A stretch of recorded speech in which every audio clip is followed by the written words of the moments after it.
All right, welcome everyone to the September IGRI monthly research seminar. My name is Devor Mondam. I'm the coordinator for the IGRI. Before I introduce this month's presenters and pass things over to them, I just wanted to give a heads up. You've probably seen it either on the listserv and or on the socials. The IGRI directorate is looking for proposals for panels that they are putting together on the institutional grammar at next year's workshop the WOW that is being held in Indiana University, Bloomington. I will put in the chat the link to the registration form or not registration form, but the application form for that if you're interested. The form itself has more details about what they're looking for. The deadline for that is next Friday if you're interested in submitting a proposal for potential consideration in that panel. So just wanted to give a heads up about that. But now I will introduce our presenters for this month. We've got two of them. We've got Damion Bunders and Tine De Moor. So Damion Bunders is a postdoctoral scholar at the Erasmus School of Social and Behavioral Sciences, where he studies social media content creators as a form of platform work. And his research interests span the interplay of social actors, institutions, and new technologies. Tine De Moor, meanwhile, is a professor of social enterprise at Institutions for Collective Action at the Rotterdam School of Management, and also an IGRI affiliate. She has researched energy and care cooperatives, the initiatives of citizens involved in short chain food supply, the formation of platform cooperatives, and the renewal of the mutual as a form of insurance for the self-employed. Their presentation today is titled Using the Institutional Grammar to Understand Collective Resource Management in a Cooperative of Gig Workers. So I will hand things over to them now. Thank you. I will first share my screen. And maybe also, since you introduced me as in my new position in the postdoc, which is at a different faculty, I kind of need to explain also now my cultural background, which is still at the Rotterdam School of Management. And also the presentation I will give today is part of the last paper of my PhD research, co-authored by my supervisor, Tine De Moor. Here you can see on my background a little bit of the campus, which it was similar weather today, so that's super nice. I will indeed present today about the cooperative of gig workers, and then specifically the rules in that cooperative and analyzed by the institutional grammar. So maybe the institutional grammar is a bit more familiar to you all, but the gig economy maybe not so much yet. So the gig economy is commonly defined as consisting of short-term service jobs, which are organized through labor market intermediaries, often platforms, and usually people immediately think of things like Uber or Deliveroo or that kind of stuff. But it's a bit broader, and actually this kind of work is also increasing in size in the economy. And actually worker cooperatives can also be one of these intermediaries and have emerged in various countries as collective good producers. In two ways, basically. On the one hand, to organize protections against precarity, so insecure working conditions, which in the case of worker cooperatives, they typically do by employing the gig workers, which gives them access to labor rights in various countries. And it also removes dependence on outside owners, typically investors, who might have more short-term interests with that intermediary organization than the gig workers who are dependent on it. So that's a little bit of the background.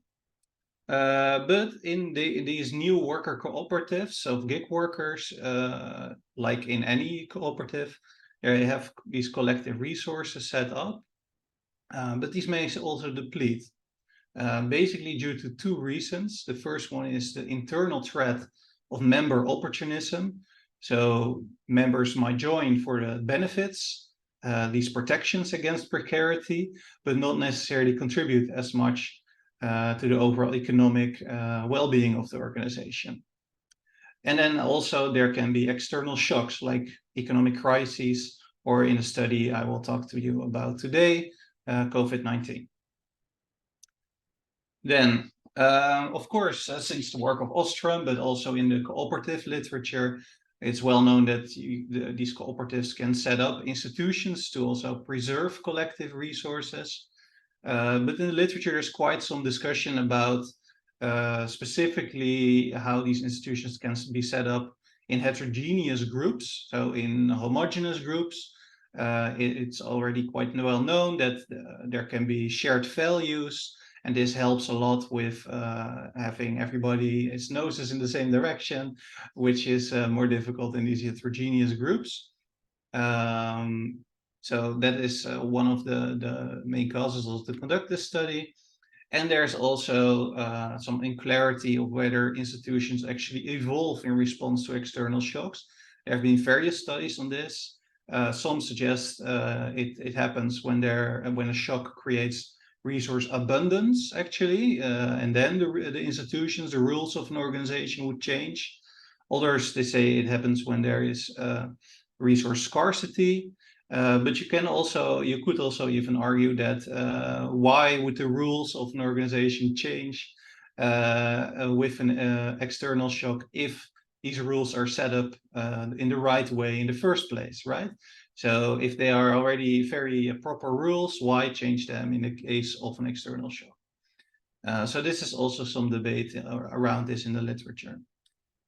So my research question in this paper is, how are regulative institutions or rules used to curb members' opportunism in a heterogeneous cooperative of gig workers, whilst also being faced with an external shock? We do this by doing a case study on a worker cooperative called SMART, located in Belgium, specifically for the period 2017 until 2022.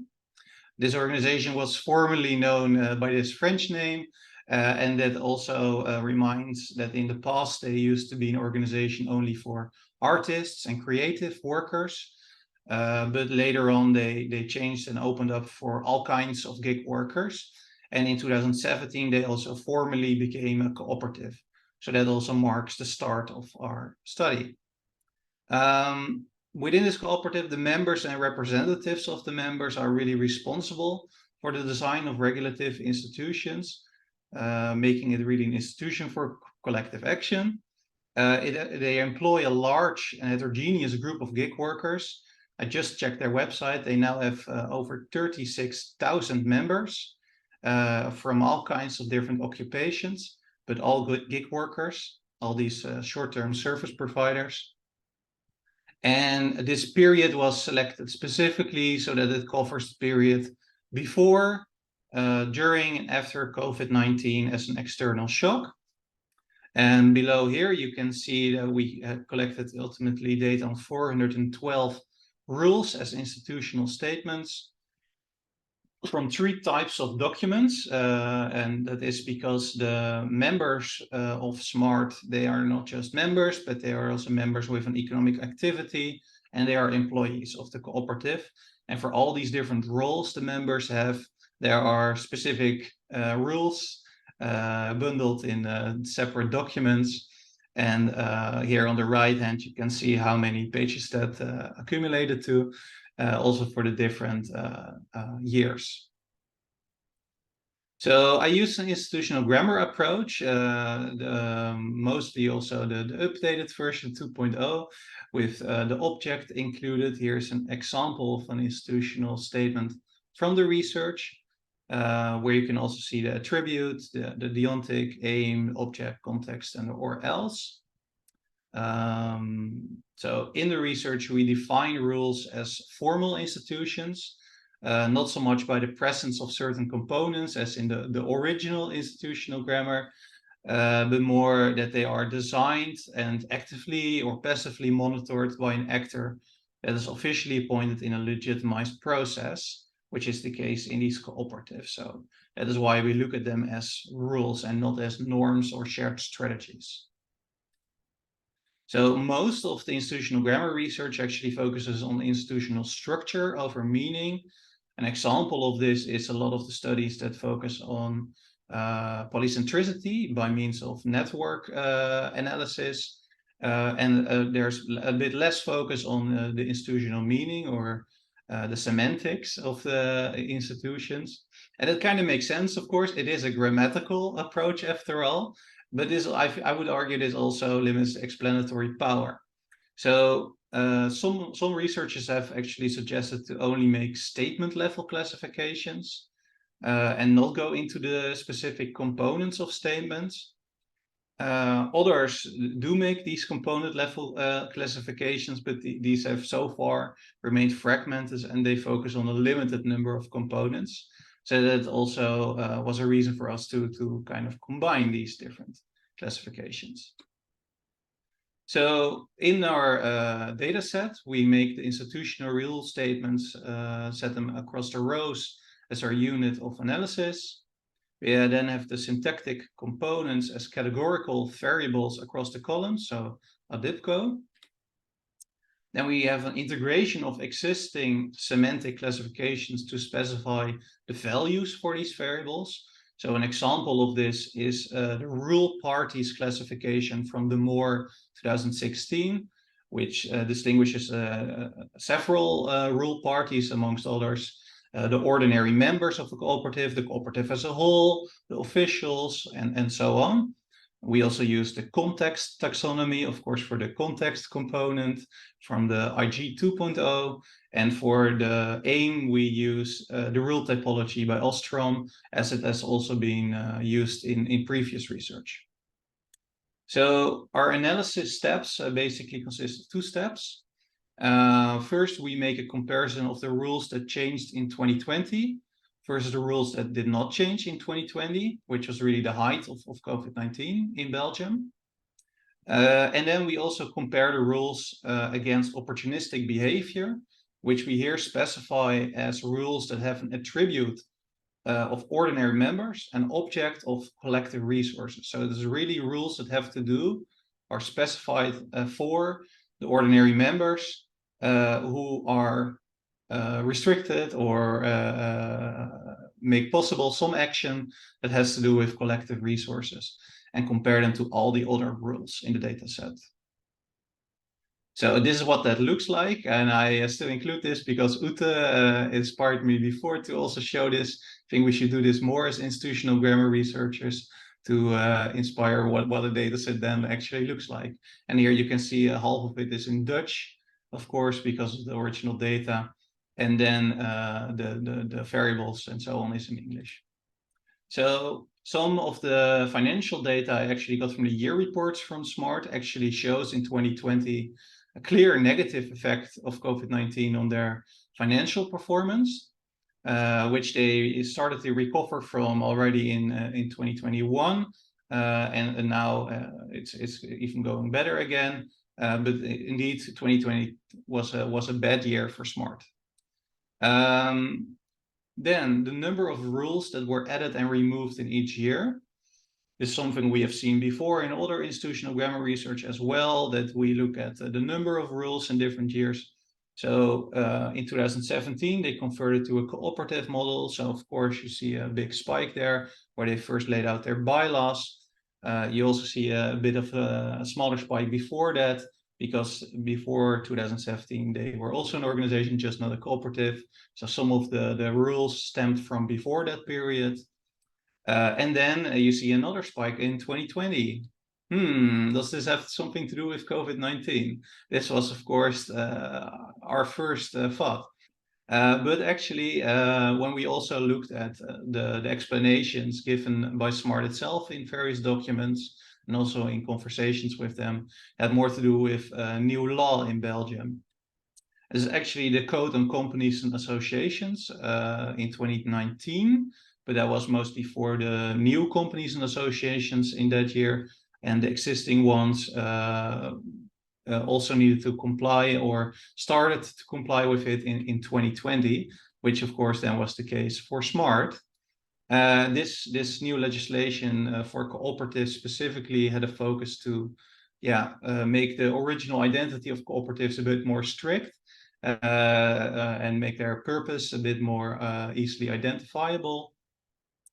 And but we can also see this in the analysis we did with the institutional grammar coded rules, that actually a lot of the rules that changed in 2020, they were precision and boundary rules.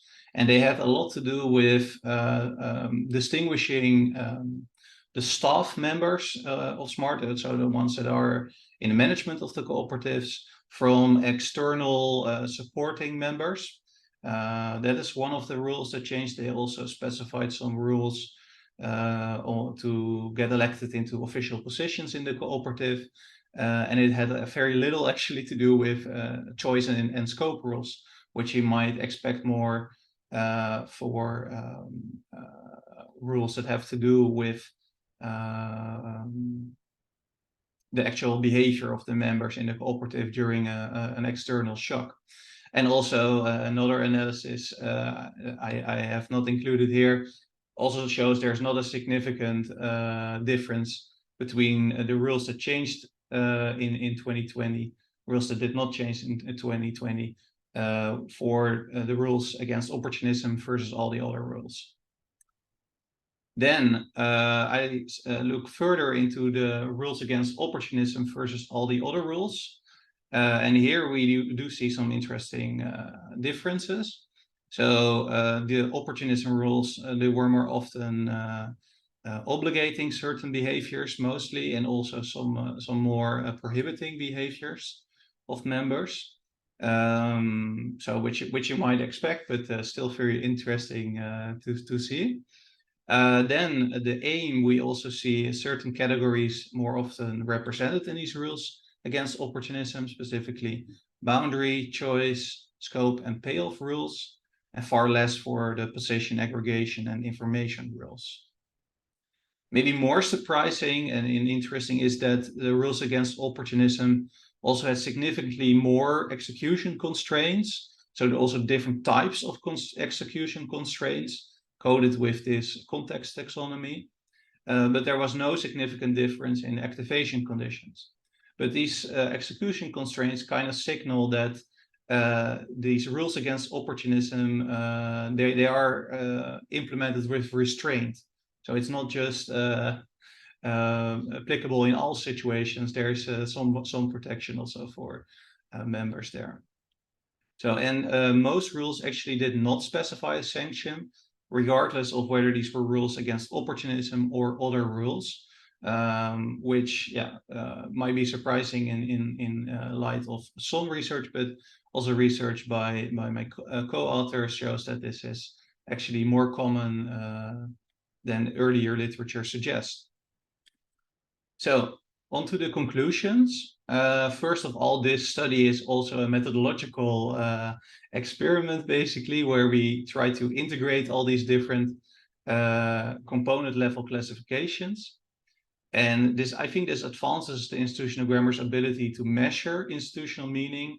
And you can adopt this in multiple ways. In this study, we did this in 2 ways, the different types of rules and the rule changes over time. But for future research, it might also be interesting to do something similar for rules across different policy documents. So different forms of legislation, as has been done also in earlier research, but without these component level classifications. You can also do it for rules between contexts, such as organizations, policy domains, or geographical areas. And you can also think of many other applications of this. The research also shows that there is support for this notion that cooperatives with a heterogeneous membership design rules to establish shared expectations for cooperation.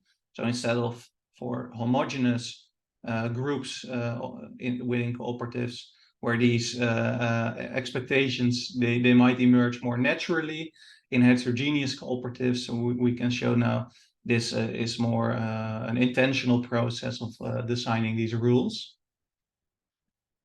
And then the final conclusion has to do with the external shock. We show that external shocks with sudden resource scarcity, in this case COVID-19, do not necessarily motivate institutional change, while external shocks without an effect on collective resources can, and in this case it did, and that was the new national legislation for cooperatives. So from this, we can also interpret that it is less a matter of efficiency pressures in case of an external shock here, and more of institutional isomorphism to really comply with standards for cooperatives in Belgium, which leads us also to suggest this new taxonomy of external shocks, where you can look at shocks in a bit more detailed way than it has been done before. Thank you.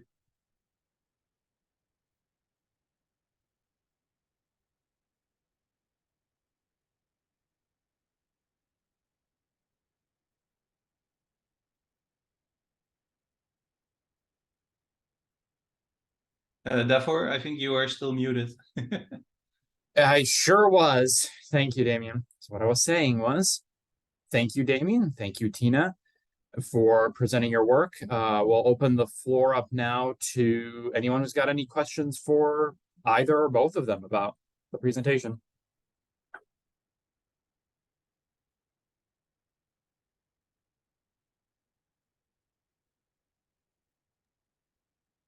Yeah, Brenda, go ahead. I guess I'll start off. So I spent a sabbatical in Belgium, and I was really interested in the diversity of the governance structures there as someone who studies nonprofits in the United States. So I'm very curious about this external shock.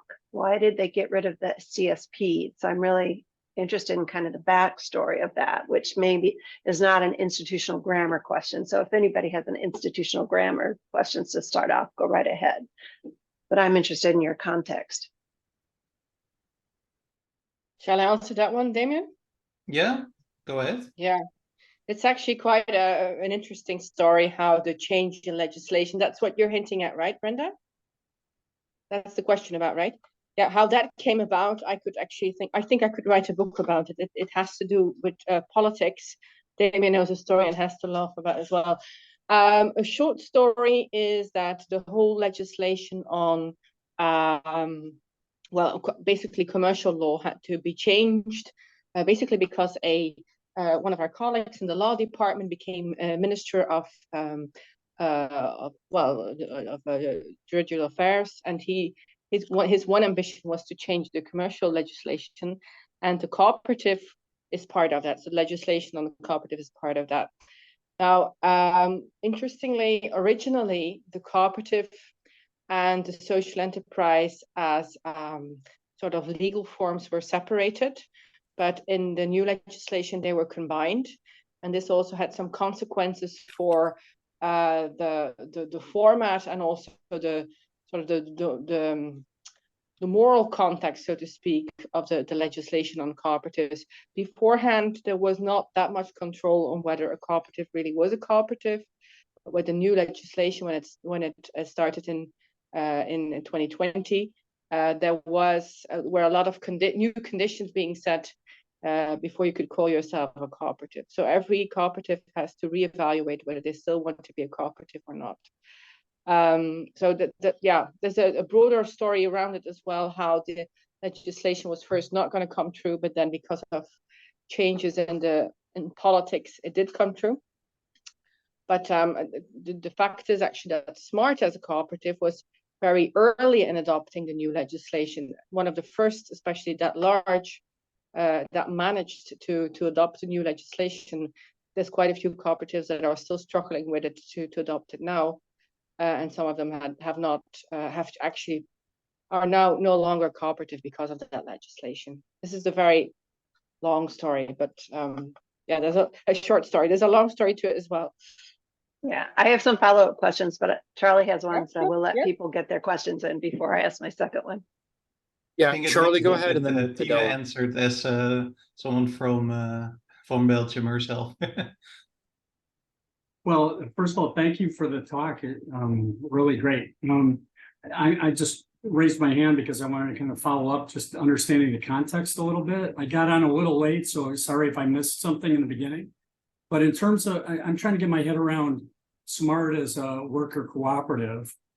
And in the context where I'm thinking about it a lot currently is more in the worker-owned cooperatives, which I think are probably a different thing. So in terms of what, no, so you're shaking your head. So I guess I just want to understand a little more cool, you know, how this very large, you said 35,000 people or something. So just the context a little bit more, if you don't mind. Yeah, so SMART has actually existed as an organization since the 90s.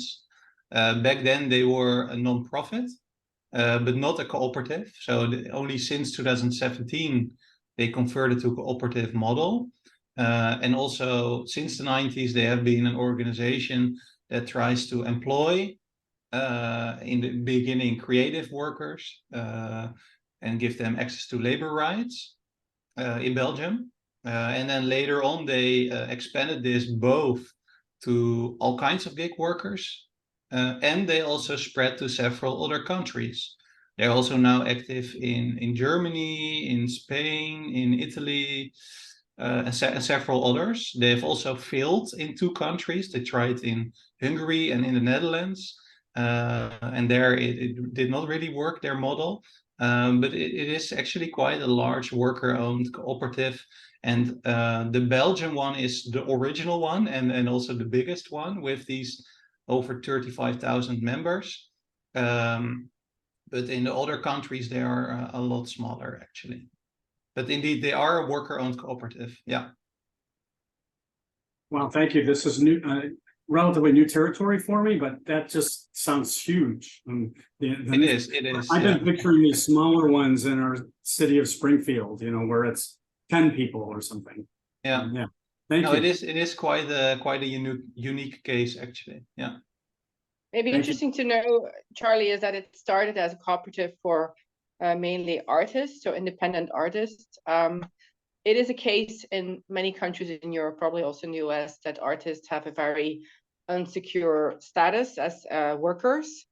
And with this cooperative, they use the cooperative model, the work cooperative model, to give them an employee status. So if you're a member of the cooperative, you're no longer an independent worker, but you are an employee, which gives you a lot more social security benefits and other benefits in a country like Belgium, but also in France and other countries, than if you would be an independent worker, especially if you're not a big superstar as an artist. Then probably things change.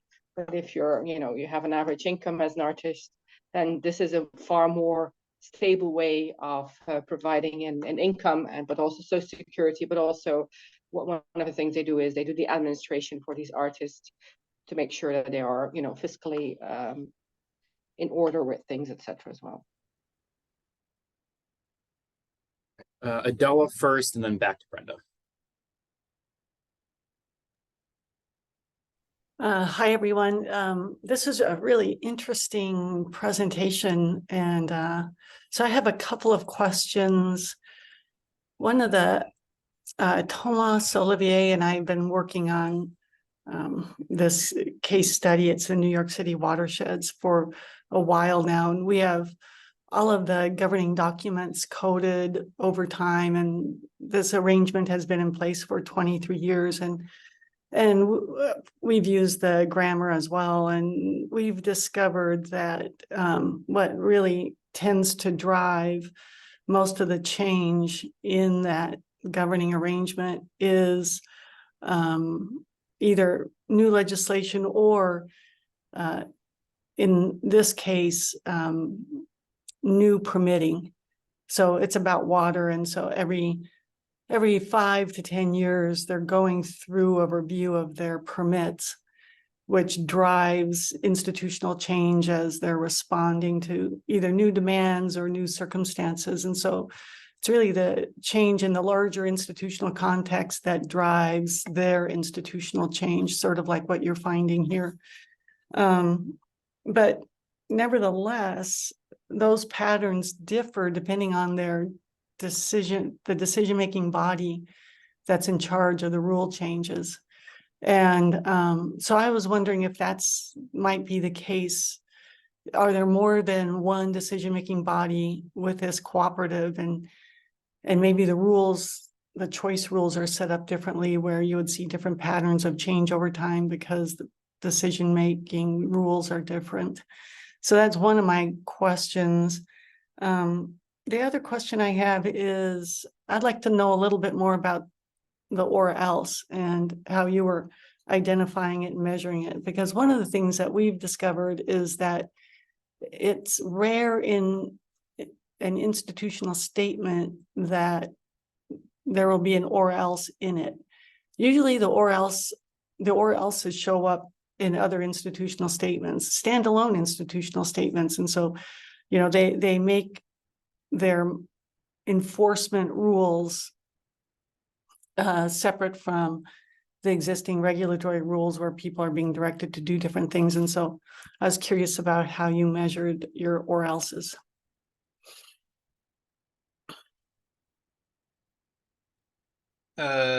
So first, I can say a bit more about the decision-making bodies. You mean within SMART, right? So not necessarily, okay.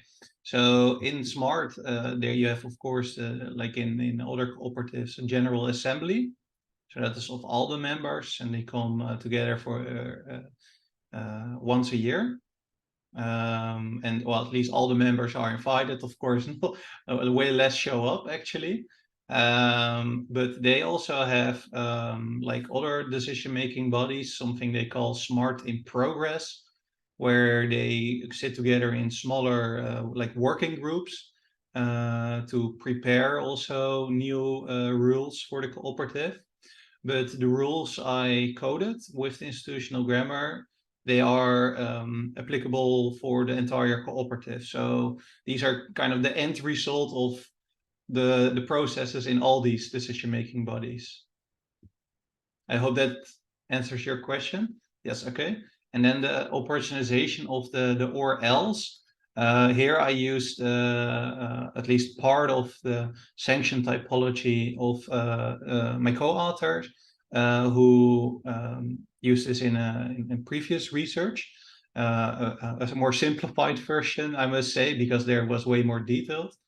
And we found it still useful to keep the or else statement in and look at what in specific statements if there is an or else statement, because there were somewhere it was actually specified, instead of trying to have this what is called the embedded statements, or in the IG 2.0, I'm not sure what it's called again, but where you try and see maybe way later in the document there is a sanction specified as a separate statement, and try to link that to all the different statements where that is applicable to. We did not do that because yeah, there was also no clear linking. So there at some point there were indeed maybe some sanctions specified as separate statements. These usually show up as payoff statements in the aim in this coding, but these do not specify this sanction works for all these other rules, you know. So it's not, and in that case I still think it is valuable to keep this or else component also separately, because there can be specific sanctions that only apply for those specific rules, where you can also have sanction type rules separately that apply just for a whole set of behaviors, which are often in the case of this cooperative not so clearly specified, I must say. I hope it also answers the second question. Yes, okay. But it's indeed, that was one of the, I must say, the one of the most difficult things about coding this data. Yeah. So I find this really fascinating, and I'd love to see it presented in some of my scholarly worlds, like with ARNOVA and the International Society for Third Sector Research, which is a more European association, because at least in the ARNOVA one, there's a big section on social enterprise. So I'll put those in the chat, but I also I'm doing a constitutional level study of an open source software foundation. and we've coded, they're really great because all their data are public.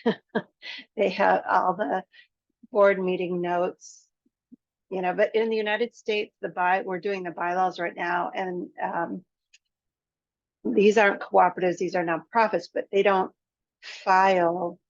change their bylaws very much because they have to file any bylaw change with the state in which they were incorporated.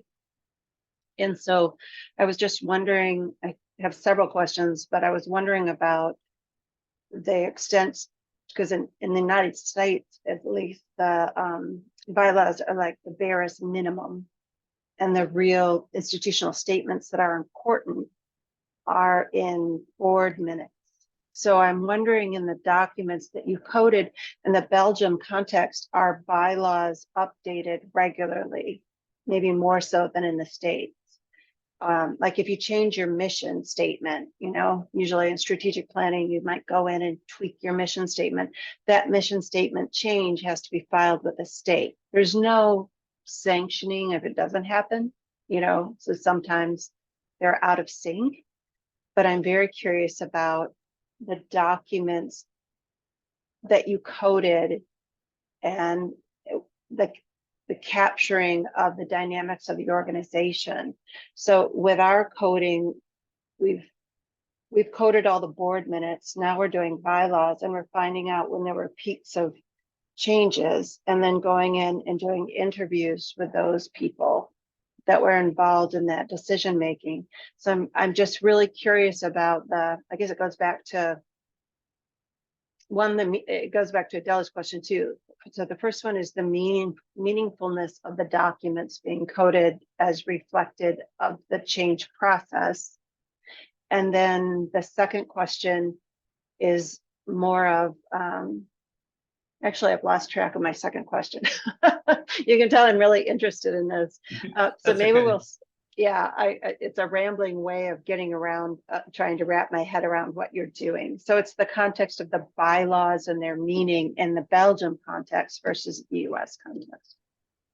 Yeah, I find it a really interesting question, because this was also quite an archival research, actually, and for many of the documents, they were not so easily available anymore, and even with our good context within the cooperative, they could also not find some of the documents. So I also used the Wayback Machine, maybe you noticed, the Internet Archive, to get some of the documents back, which helped a lot, actually. And for the bylaws, I know quite certain that there were 2 sets of bylaws in this period.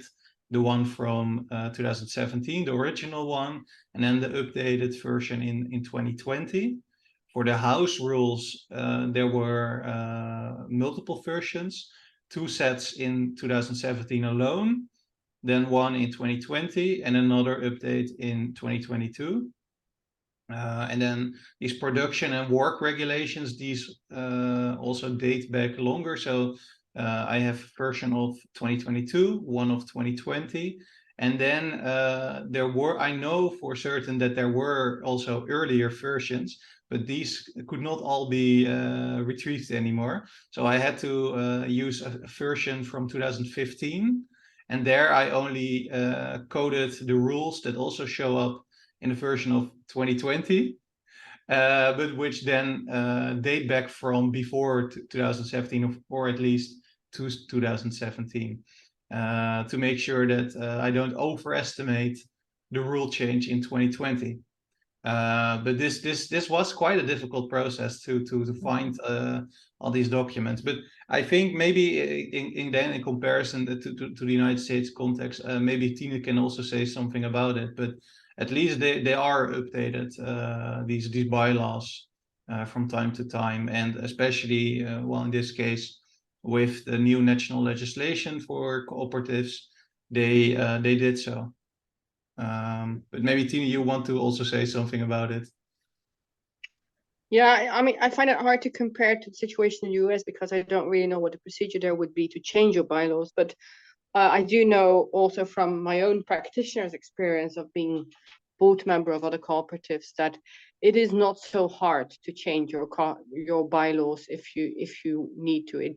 It demands a confirmation by your members, but this can be done in a special member meeting, and it often happens among cooperatives. So it's not so hard. My experience with this particular cooperative is also that there is quite an involvement of quite a large number of active members, of course, in comparison to the 35,000 actual members. It's still quite limited, but they also have quite a few passive members, people who actually never use their membership. But all in all, I think they are, even though their record keeping wasn't that wonderful, but all in all, they do discuss their bylaws regularly. And I think if they see a fundamental need to adapt them on the legislation, so on the level of the written bylaws, not the house rules, but the written bylaws, they could easily change them.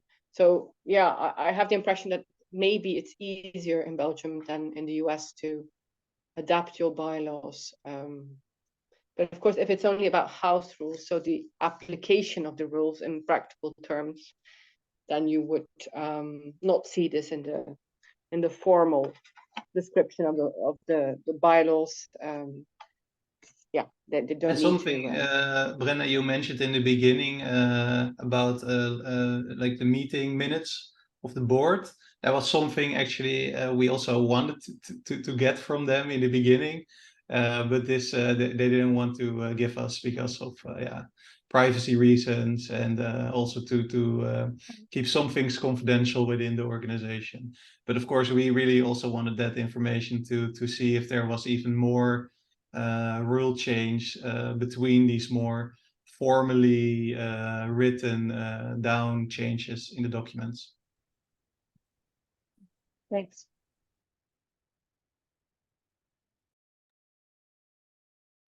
Anyone else with any questions?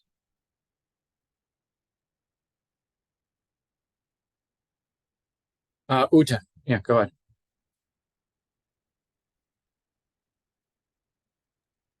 But you're still unmuted.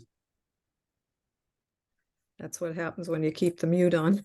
Sorry. Yeah, super interesting presentation. I have actually a question on the slides. So you had 2 slides where you identified rule types, and on one you specifically referenced the aim, and on the other you just gave an overview of the rule types. And I wanted to know if the way you identified the rule types on the ones where you don't specifically reference the aim, did you identify them differently there, or what's the difference between these 2 slides? Ooh, okay. Well, I'll share my screen again because I'm not. Do you mean this slide? Yeah, but there was another one where you had just the rule types. This one. I had these 2 are comparisons with the aim. Okay. So here it is a comparison for rules that changed in 2020, either were removed or added in 2020, versus the rules that did not change in 2020. Okay. And then I see that they were more often position and boundary rules, the ones that changed in 2020. Whereas for this one, it's still the same aim rule typology. But then I compare them for the opportunism rules and all the other rules in the data set.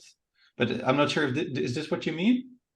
I don't really, yeah, I think probably I might have gotten confused and thought there was another one where you were just talking about rule types, but I don't see it. No, this is probably it. Okay. Did you notice anything particular about the choice rules? Could you flip between those 2 slides again? Sorry. I'm Yeah. getting too much in the weeds probably, but this is really interesting to me. So there's 19. So yeah, as I mentioned, for the rules that changed in 2020, they were less often choice and scope rules. Right. Which while choice and scope rules, well, choice have of course to do with the actions of the members, and scope rules more with outcomes, of course, as we know. And here it's the rules against opportunism. And here you can quite clearly see that the most common rule types amongst the rules against opportunism are the choice rules, and then also some of the scope rules and boundary rules, which are more common next to the payoff rules. Do you have any idea what kind of actions were actually changed?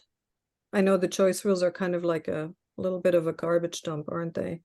Yeah, a so lot in there, but we don't really I think always know what that's a is really it. valid question, because multiple things were addressed in this category of choice rules. And that is also maybe an indication that for future research, this rule typology is maybe not even the best, is not the best component level classification for the aim. It is still, I think, the most commonly used one in institutional grammar literature, but I agree that yeah, you would prefer a further specification of what is in this category of choice rules here. And I can tell you more about all the details of the cooperative, but yeah, preferably you would also have a categorization there. I think so. Yeah. Yeah, this is not a critique of it. My choice rules look exactly the same. So Yeah, it's no, but I was just I also curious think if you for future research, this Yeah. might be a good suggestion. Yeah. I was just wondering if you knew what kind of choice rules there were, because sometimes when there's a lot of them, you want to take a look and see what exactly, what kind of types of behavior is being modified here. So I was just curious if you had any idea or insights on that.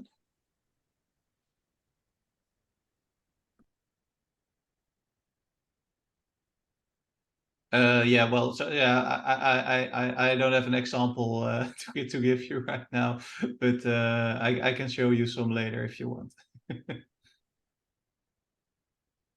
Charlie, go ahead. Well, again, Damion, it's really great to interact with you. Thank you for this presentation. It's nice to meet you in this forum. I guess I'm building on this a little bit, and again, I'm this question's coming out from I'm learning. As Brenda noted, we've been studying these open source software foundations. And we have a PhD student, a computer scientist right now, who's been using machine learning. And it's a paper in progress, but it's actually pulling out from this open access data that Brenda mentioned, and the different types of rules, position rules, scope rules, and so on.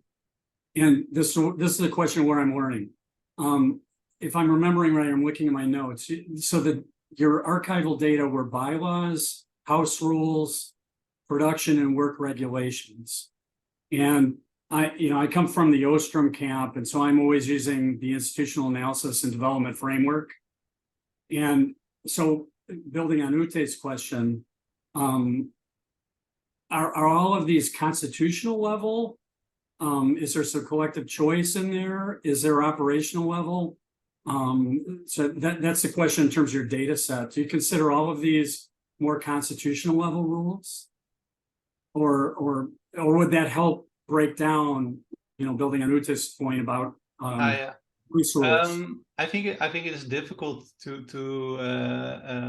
make a one-on-one application of that categorization to this case study, but probably the bylaws are indeed more on the constitutional level, whereas these production and work regulations, they're also way more numerous. It was a lot of documentation. They're more on operational level, and indeed there were way more specific rules, wherein indeed with the bylaws it is more on things like where the cooperative is located, was in there, and on how to elect officials, in what way the General Assembly needs to be organized, that kind of stuff. So indeed that will be more constitutional. I agree. Yeah. But so just to follow up, so your data set, your screenshot with the rows, and it looked like you had numbers of pages, like the production and work regulations had 121. So are those all in your data set? I guess I'm just asking, do you see any value in trying to do your analysis, your 3 pages of analysis with those types of rules, looking at it from the context of operational versus constitutional? Would that be helpful? I don't know. I'm just yeah. I haven't thought about it, but maybe indeed, if you would say the rules that are specified in the bylaws are more constitutional level, and then you have these lower level, more specified rules. You could also, and that is then maybe what I said in the conclusion, that you can also make comparisons across different policy documents.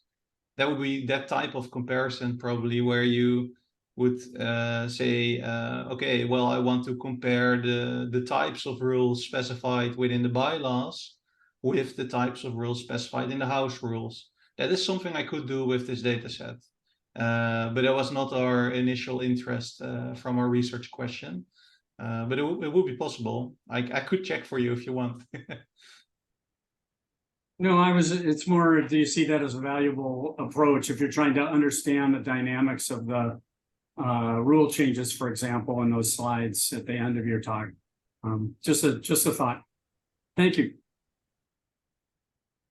Yeah, I think we can have a look at it, because I just haven't considered that direction yet. So I put in the chat, is there a paper on this yet, or something to circulate? Or We have a paper, yes, in the draft? but we're still looking into journals where we want to submit it. So yeah, there will be a paper out at some point. Hopefully. But I think we can already distribute it, no, Damion? Yeah, One sure. we have? Yeah. I think your write-up on methodology might be really useful for people doing constitutional level analysis. Yeah, sure. Would it be an idea if I send it to Dafor, and then you can share it with the people participating here? Yeah, definitely. I can do that. Okay. Please do not hesitate to send us further comments on how we have approached it. It's I guess it's the first time it's applied in this kind of context, so it's a bit of pioneering on our side, but any advice is very welcome. So one last question. So how unusual do you think SMART is compared to like the other cooperatives in Belgium? I mean, is this a real anomaly of it bringing together these gig workers into a cooperative? Are all the other cooperatives more traditional? I mean, in the sense that we have food co-ops and we have more homogenous, I guess, purpose co-ops, but I've never heard of a gig worker co-op. Well, there's quite a few platform cooperatives for gig workers already out there, also in the US, I think. On the whole, worker cooperatives are not that widespread in most Western European countries, because on the whole, social security measures, for example, are quite solid. I mean, the social security system is quite good overall. And there's also alternative ways to get insured, etc. If you look at Italy, for example, they do have a more worker cooperatives there, but that also has to do with some legislation.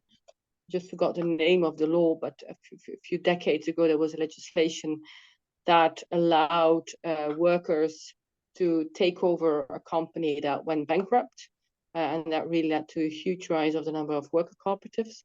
So it's more normal in Italy. Interesting maybe to know as well is that they tried to set up a version of SMART in the Netherlands. The Netherlands has very few worker cooperatives. There's a few for cleaners right now that have existed for a few years now, but on the whole, there's very few worker cooperatives. And actually, the attempt to set up a version of Smart in the Netherlands failed recently. They stopped a few months ago. So it's not so regular in most European countries, but for example, in Italy and in Spain, it would be not so weird to have a worker cooperative. And also, there's I think Damion knows several other types of online worker cooperatives in Italy, for example. And Doc Cevici is one, for example, that Damion has also studied. So yeah, depends a bit on where you look in Europe.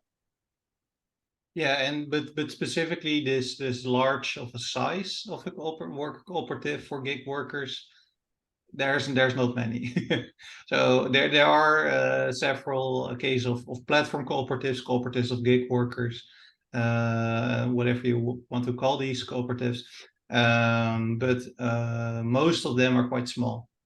Most of them are quite small, and several have failed also. And but Smart is one that is still standing quite strong, despite also this shock that has affected them financially, at least. And there is also a similar case in Italy called Doc Servizi, which is quite similar. And there's also one in Finland, which is also quite large, and is that one. Both of those are still focused on creative workers, whereas Smart has, like I said, expanded to all kinds of gig workers. So there are some similar cases, but not that many. And in Belgium specifically, the only organization that they also ally with in lobbying, for example, is called Cooperative, I think. So I post the name in the chat.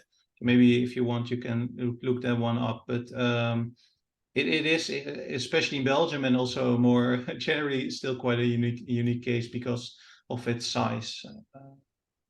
Yeah.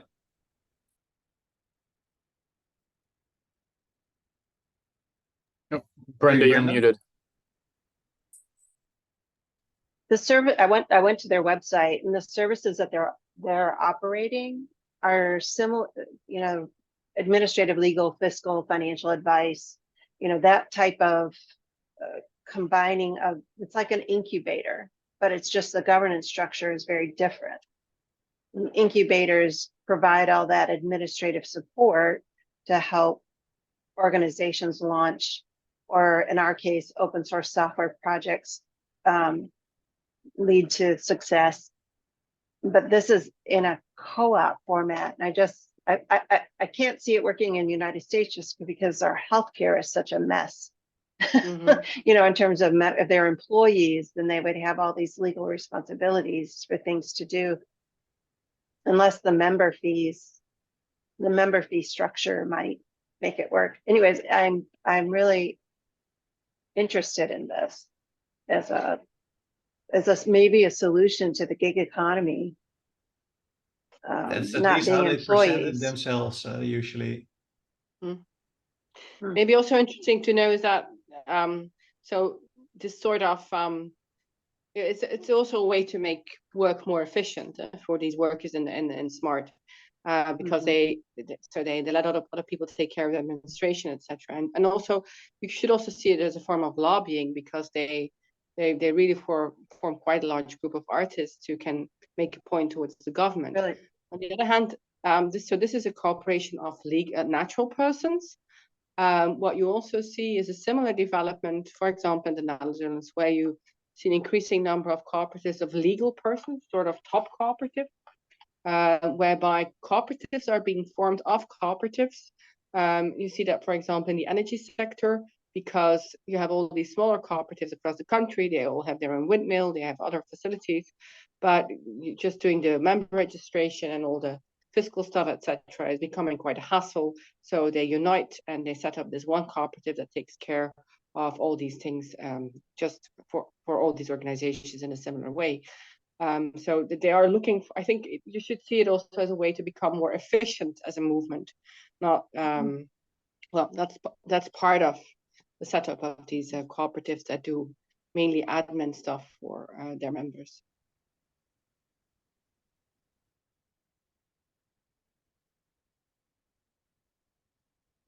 All right, so we are officially at time. So we're gonna wrap up here. I will, once I get the draft paper from Damion, I will circulate it to everybody who was here, so you can read on further and offer them any additional comments or questions if you like. But I want to thank Damion and Tina for agreeing to present this month and for presenting their work. And thank you to everybody who came and asked questions. And yeah, we will see you all next month. Thank you. Thank you all for